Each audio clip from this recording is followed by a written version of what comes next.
بسم اللہ الرحمن الرحیم۔ السلام علیکم دوستو، کسی بھی زبان کو سیکھنے کے لیے اس کے قواعد کو جاننا، اس کے گرامر کو جاننا بہت ہی ضروری ہے۔ اس کے بغیر آپ کسی بھی زبان کو نہیں سیکھ سکتے۔ اسی طریقے سے عربی زبان کو سیکھنے کے لیے بھی اس کے قواعد کو جاننا یعنی نحو صرف کو جاننا بہت ہی ضروری ہے۔ اس کے بغیر نہ آپ عربی بول سکتے ہیں، نہ لکھ سکتے ہیں اور نہ ہی آپ پڑھ سکتے ہیں۔ اگر آپ چاہتے ہیں کہ آپ صحیح طریقے سے عربی سیکھیں، عربی آپ کو بولنا آ جائے، لکھنا آ جائے اور پڑھنا آ جائے، تو اس کے لیے ضروری ہے کہ آپ کو پہلے نحو صرف پڑھنا ہوگا۔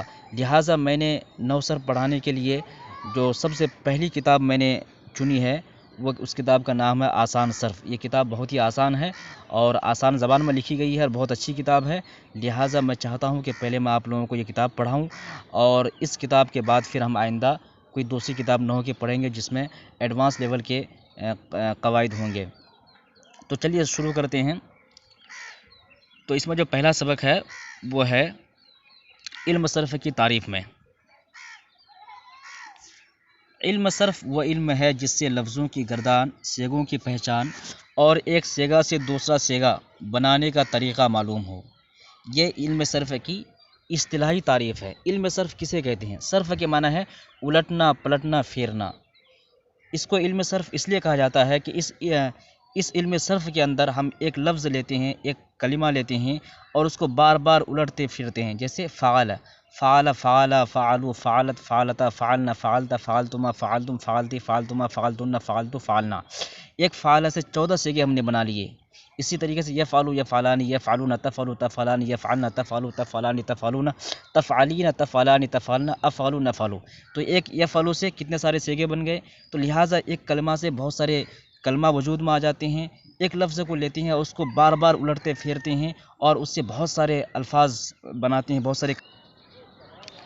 تو لہٰذا اسے علم صرف اسی وجہ سے کہا جاتا ہے کہ ہم اس میں الٹتے پھیرتے رہتے ہیں، ایک کلمے کو لیتے ہیں، اس کے بہت سارے صیغے بناتے ہیں، بہت سارے فعل بنا لیتے ہیں، جس کی وجہ سے اسے علم صرف کہا جاتا ہے۔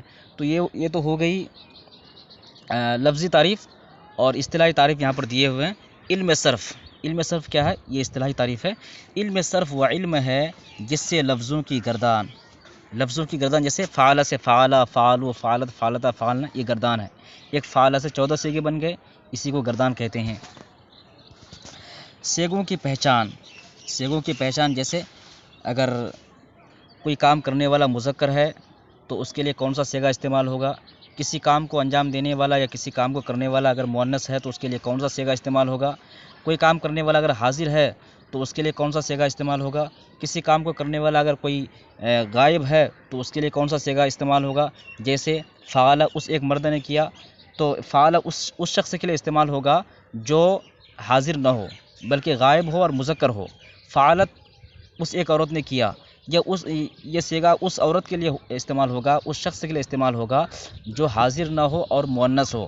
جیسے فعلنا ہے تو فعلنا اس وقت کہیں گے جب کرنے والی بہت ساری عورتیں ہو اور وہ بھی کیا ہو، غائب ہو، ہمارے سامنے میں نہ ہو۔ تو لہٰذا صیغوں کی پہچان ہوتی ہے۔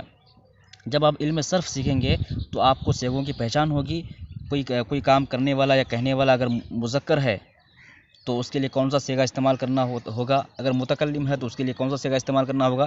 تو اس میں آپ کو اس علم کے اندر آپ کو صیغوں کی پہچان ہوتی ہے اور ایک صیغے سے دوسرا صیغہ بنانے کا طریقہ معلوم ہوتا ہے۔ ایک صیغہ سے دوسرا صیغہ بنانے کا طریقہ معلوم ہوتا ہے۔ جیسے فعل ہے تو فعل سے اگر تثنیہ کا صیغہ بنانا ہے تو کیسے بنانا ہے؟ فعل ہو جائے گا۔ اسی طریقے سے اگر جمع کا صیغہ بنانا ہے تو کیسے ہوگا؟ اسی طریقے سے واحد مؤنث کا صیغہ بنانا ہے تو کون سا بنے گا؟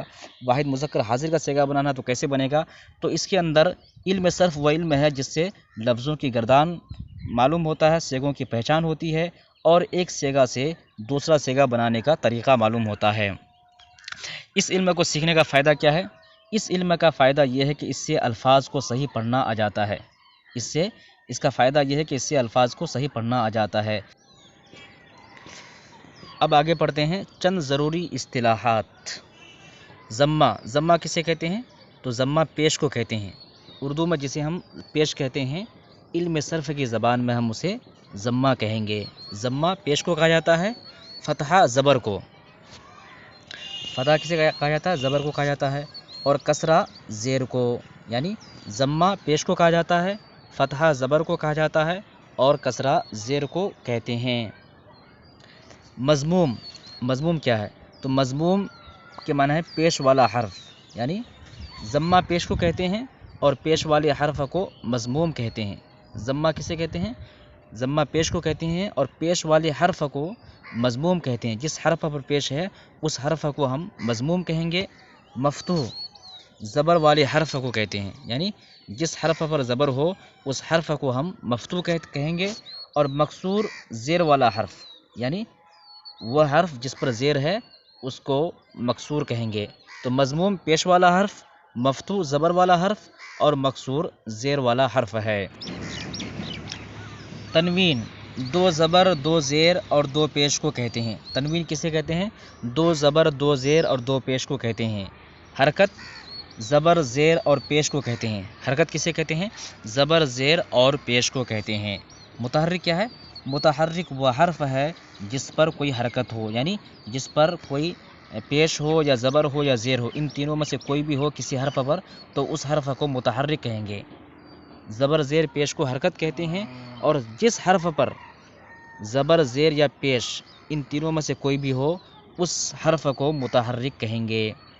سکون اور جزم حرکت نہ ہونے کو کہتے ہیں۔ حرکت نہ ہونے کو سکون یا جزم کہتے ہیں۔ ساکن وہ حرف ہے جس پر کوئی حرکت نہ ہو، یعنی سکون اور جزم کسے کہتے ہیں؟ حرکت نہ ہونے کو۔ زبر، زیر، پیش ان تینوں میں سے کوئی بھی نہیں ہے کسی حرف پر تو اس حرف کو ساکن کہیں گے۔ زبر، زیر، پیش کا نہ ہونا یہ کیا ہے؟ سکون اور جزم ہے۔ اور ساکن وہ حرف ہے جس پر ان تینوں میں سے کوئی بھی نہ ہو، زبر بھی نہ ہو، زیر بھی نہ ہو، پیش بھی نہ ہو، تو وہ حرف کیا ہے؟